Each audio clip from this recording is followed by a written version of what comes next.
और इस बीच में बहुत सारी घटनाएं हुई हैं। 2005 में हम लोग के सन्यासी करीब करीब सब चले गए थे।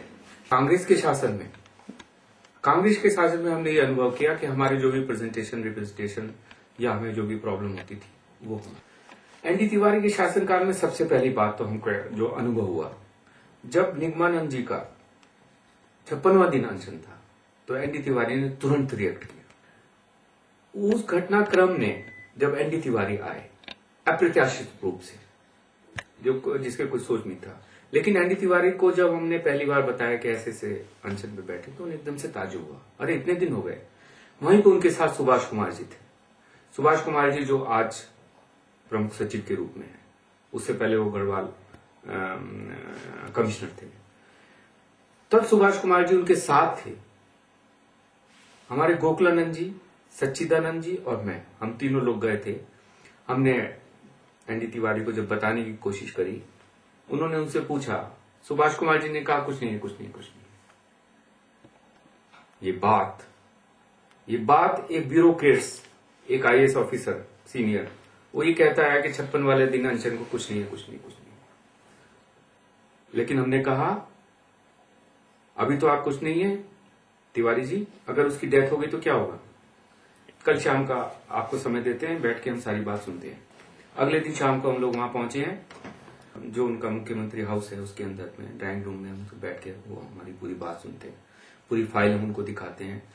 समाचार पत्रों की कम से कम नहीं तो 100-150 पेज की फाइल हम उनको दिखाते हैं। उनको बताते हैं कि कांग्रेस की जो सरकार आई है उसके पीछे एकमात्र कारण मातृ सदन का अनशन है। वो अनशन इतना लंबा चला था, देहरादून में चला था, राजधानी के अंदर चला था, जिसको सरकार ने अनदेखा करता रहा। और उस अनशन में कुछ घटनाएं ऐसी हुई। अनशन की शुरुआत सच्चिदानंद, एक यंग सन्यासी थे, उसने की थी। 17-18 दिन के बाद में उस यंग सन्यासी को इसी तरह से जैसे अब उठाया है, उठा के दून हॉस्पिटल में भर्ती कर दिया गया था। दून हॉस्पिटल में भर्ती करने के बाद में हमने जब कन्फ्रंटेशन की वहां के सीएमओ से, डॉक्टर सान्याल वहां पे सीएमओ थे, हमने कहा कि आप हमारे सन्यासी को यहाँ पे एडमिशन किया है, उसको लाने वाला कौन है? हमको एडमिशन रजिस्टर दिखाइए। एडमिशन रजिस्टर में कोई लाने वाले का नाम नहीं लिखा हुआ था, क्योंकि ये पुलिस वालों की प्रक्रिया है भारत में, जो हमारा देश आजाद होने के बाद में, कि सत्याग्रह को कुचलना, सिर्फ इसलिए कि जीवन रक्षा के लिए इनको लेके जा रहे हैं और अस्पताल में डंप किया जाता है और डंप करने के बाद फोर्सफुल फीडिंग कर दी जाती है। जब उनको लगा कि ये लीगल इम्प्लीकेशन तो खराब है, हमने उसी समय एक एप्लीकेशन थाने में दे दी थी कि हमारे एक सन्यासी जो अनशन स्थल से गायब है, हमें पता नहीं कहाँ है, उनका किडनैप कर दिया गया।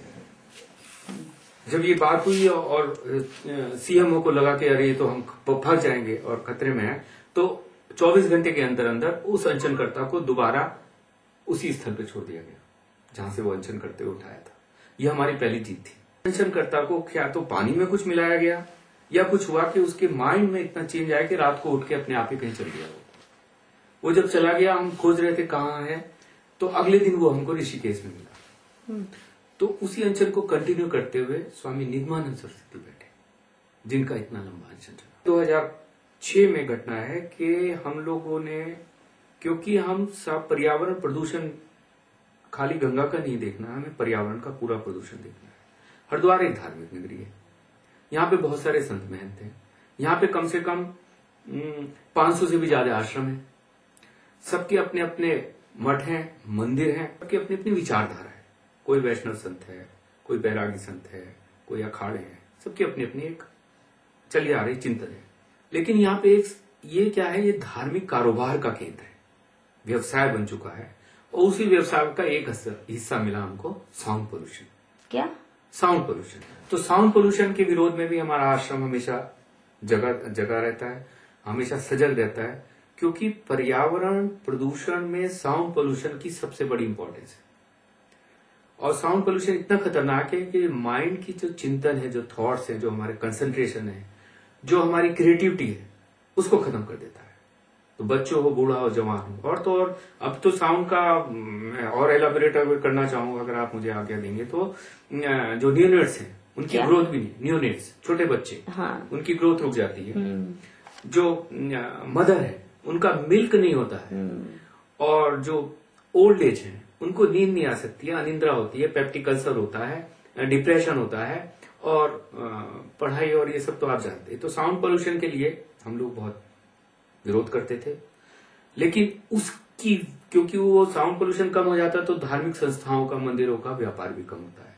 यहाँ पे अधिकांश ये आदत है कि मंदिर का जो पुजारी है वो सुबह को 4 बजे उठने के बाद में टेप रिकॉर्डर लगा के सो जाता है, और लाउड स्पीकर मंदिर की बिल्कुल छत के ऊपर एक चला रहता है, वो जो सारे इलाके में साउंड पोल्यूशन करता रहता है। तो हमारी ये बात थी, गुरुदेव ने कहा था कि हम वैदिक संस्कृति के, हमारा अपना मंत्र है, हम अपने मंत्र अपने अंदर जाप कर रहे हैं, किसी दूसरे को क्या हक है।